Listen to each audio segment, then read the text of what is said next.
A lot of people in crypto are rightfully worried about the aftermath of the recent Terra Luna UST 3AC centralized lender cascading failures debacle. That was a mouthful. And the giant foothold that might give regulators to step in and start strangling innovation in our industry. Those concerns are not unfounded, and they're somewhat variable in the US, depending on who gains what seats in the November election. However, they do make it easy to lose sight of something that might be more important. In blockchains that are actually decentralized, like Cardano, not the ones where 3 or 4 or 5 or 6 parties can collude to control the ledger, we're just going to keep adding to the chain, block by block and project by project.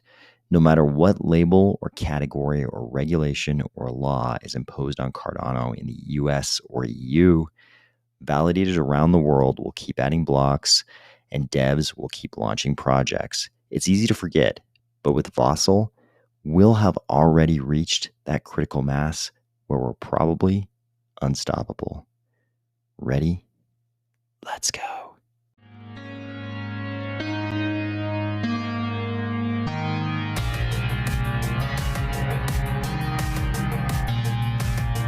Today, we're going to discuss a very cool Cardano blockchain visualizer, another great dev report on Vasil, a big celebrity coming to Virtua, WingRiders with a new approach to their marketing, and Carda Station with a real functioning metaverse game that's live right now. If the movie Apocalypto gave you an irrational phobia of being sacrificed with a flint knife on a pyramid just like this one, or if you're finding value in these videos each weekday, please consider delegating to the army of spies, stake pool, ticker AOS.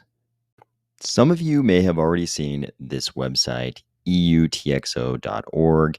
This is a Cardano blockchain explorer, but it's also a Cardano block visualizer. So you can see with each block that's added to the chain, they sort of organize it by project, ADA transactions, complex transactions, native token transactions, all those kind of things. And they even tell you which projects the transactions belong to with cool little icons. You can see right here, this is Beyond Citizen.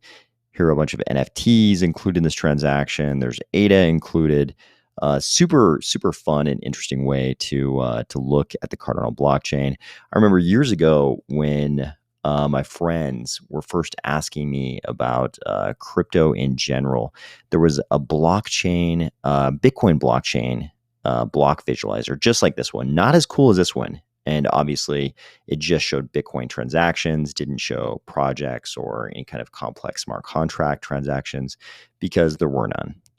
But it was a great way to show my friends. When they'd ask me how blockchains work, I would go through these long slides explaining to them exactly how, in words, a blockchain worked. But as soon as I showed them the visualizer and they could actually see transactions being added to the chain, kind of like this, only more primitive, things made a lot more sense.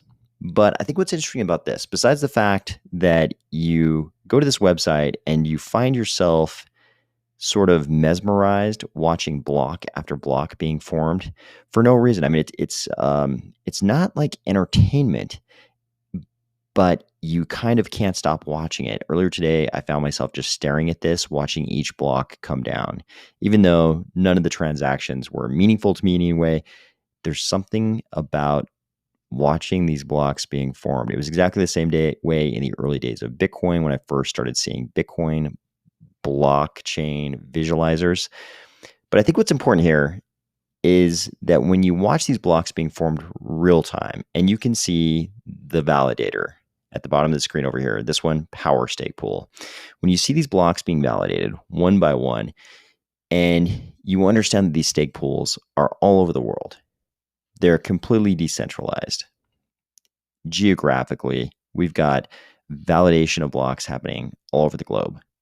There's no single jurisdiction that could come around and say, hey, no more Cardano. When you're in a blockchain that has a minimum attack vector of 3 or 4 or 5 or 6, it's a little bit different because regulators could just go to those parties. If those parties all turn out to be like in the US and the EU, regulators could just go to those parties and you might have a problem on your hands. But when the block validation is being done by thousands of different validators all over the world. It's a much trickier predicament a regulator would find themselves in if they're trying to somehow stop the blockchain or really enforce anything against the blockchain. Sure, you could always argue that they could go to the centralized exchanges. They could go to the Coinbases and Krakens and Binances of the world and say, hey, no more secondary market in this coin.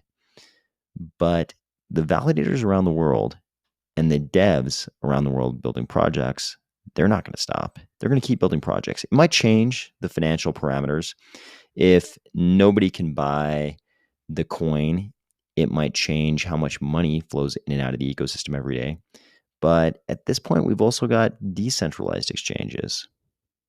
And I think we've gotten to the point where we can feel fairly assured that there's going to be a path forward for a certain number of cryptos.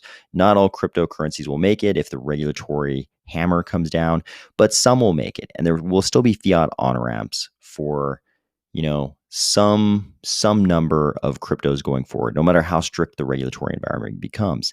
And because we've got DEXs, as long as we have some fiat on-ramps into crypto and we've got DEXs, it's going to be very difficult for regulators to control the trading of any particular secondary market for any particular coin, across all of those DEXs.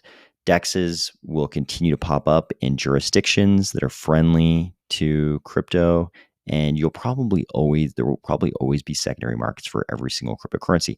Sure, the amount of money that easily flows in and out of a cryptocurrency might change if suddenly some regulator came along and said, "Hey, Coinbase, if you want to operate in the US or the EU, you cannot trade this coin or this coin." It might change the amount of money flowing in and out of that coin ecosystem, but there will always be DEXs operating in some jurisdiction out there, and there will always be fiat on-ramps for certain cryptocurrencies.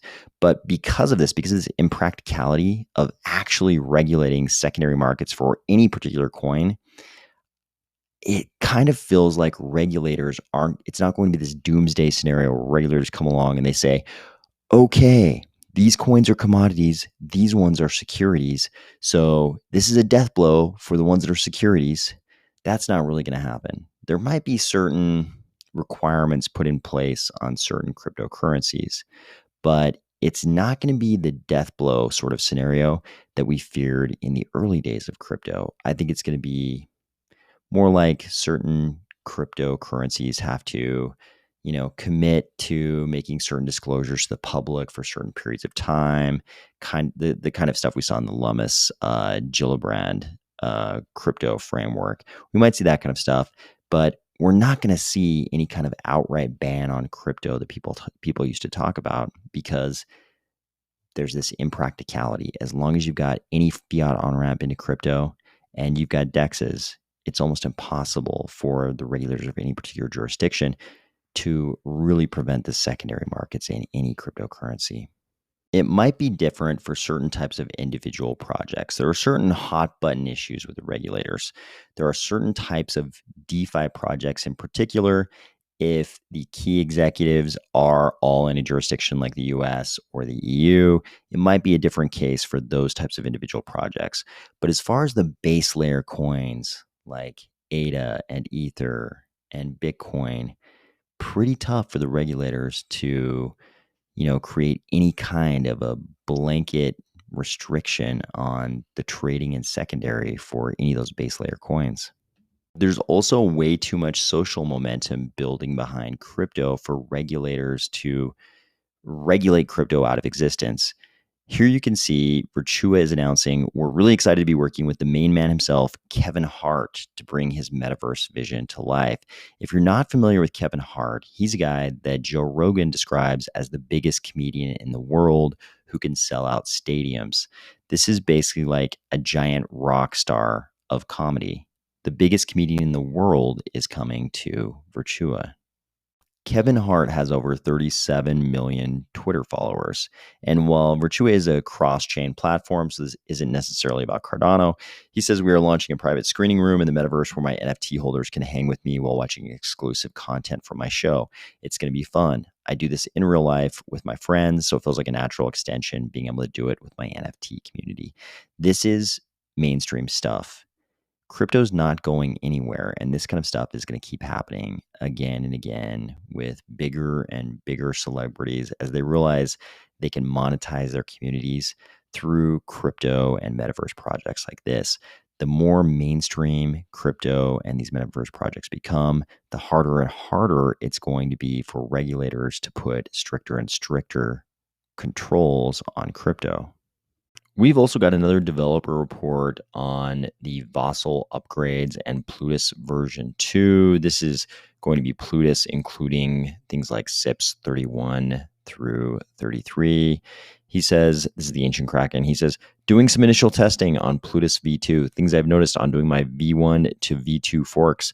Rewriting all my type validators is a bit of a chore and requires a lot of data logic to be moved around. Script references are dope. I got a 10x reduction in transaction size. So this is what we were hoping for, that with reference scripts, they could reduce transaction size. And here the Ancient Kraken is citing a 10x reduction in transaction size.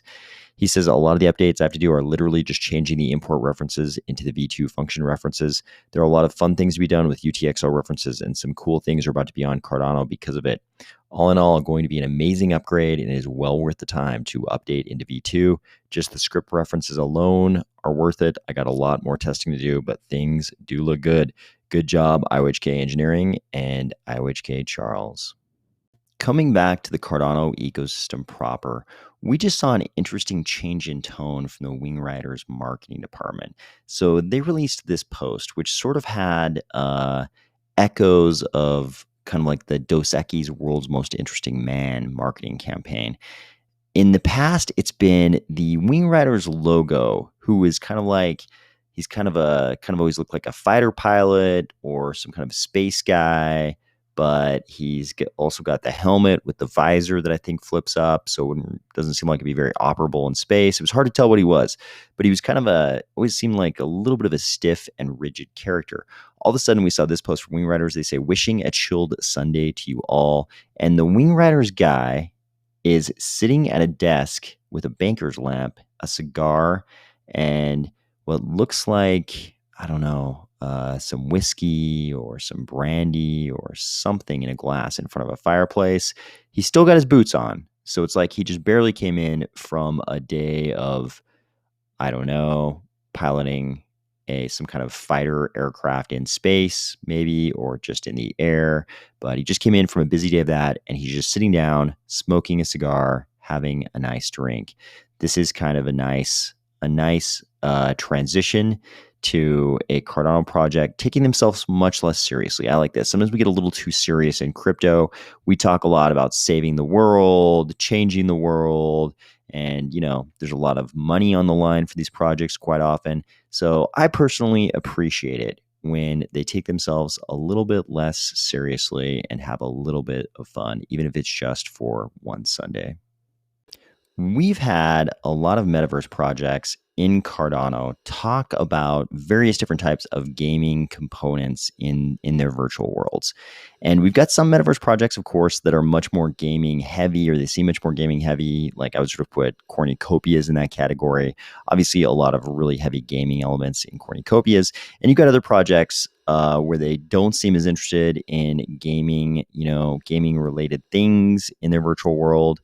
But despite whatever amount of talk about gaming things in metaverse projects in Cardano, I haven't seen an actual live operable, significant game that was actually running in any of the projects that I cover here that I'm interested in until now. It looks like today Carda Station is actually launching a real game inside their Moon metaverse.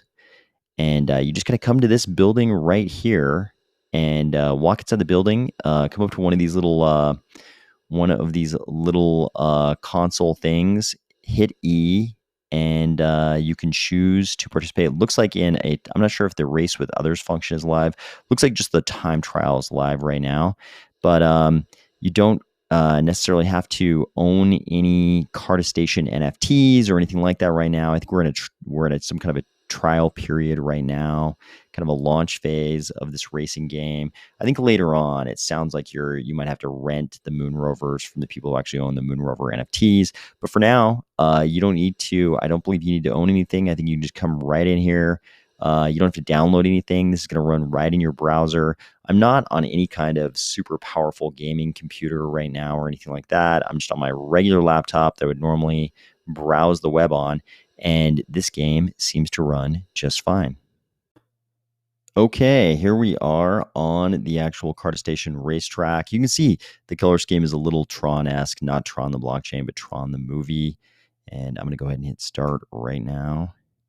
Little countdown. I've run this track a couple of times. Right off the bat, you go through this sort of full overhead loop that corkscrews to the right. And the bigger problem is not so much keeping your speed up. I made that mistake one time, and I've been okay on speed since then. The bigger problem is keeping yourself in the center of the track. You tend to like oversteer a little bit and sort of bump the side rails, and then those will knock you right off the track, and you sort of start falling in moon gravity right off the track. Okay, like that. I kind of, yeah, got a little sideways there. Okay, straighten ourselves back out. That's a good sign. The loop seems to be, for me, the hardest part. I also find many ways to fall off the track over here, but the loop is usually what does me in. So it's a good sign. We've already made it to the loop this time.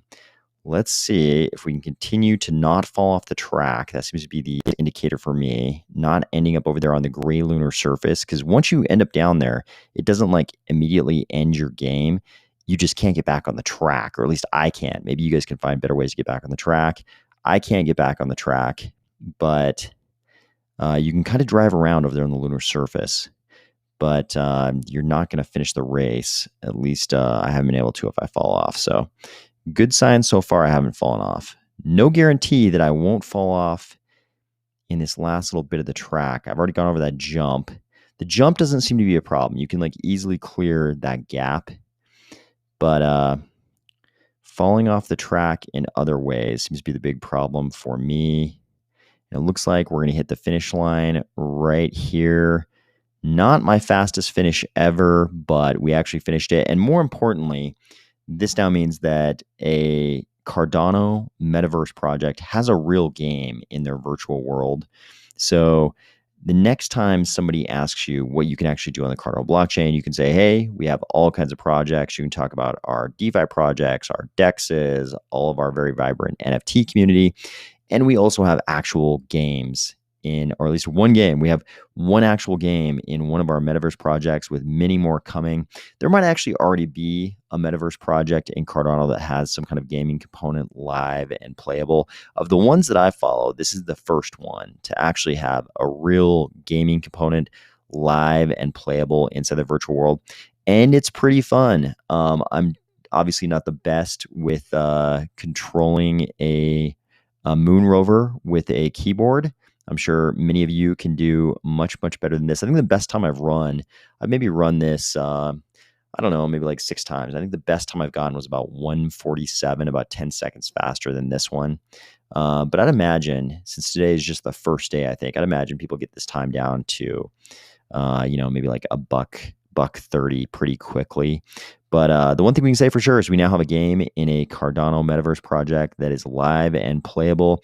You don't need any NFTs or anything to play this right now. You don't need to hook up your Cardano wallet. You can just kind of come in here in your browser and play this game right now. I guess in the future, it sounds like we'll have to, if you want to play this game in the future, you'll actually have to rent these Moon Rovers from the people that own the NFTs. But for now, you can just come right in here and play. So I hope everybody had a great weekend, and you're going to start out a great week today. And I will talk to you tomorrow.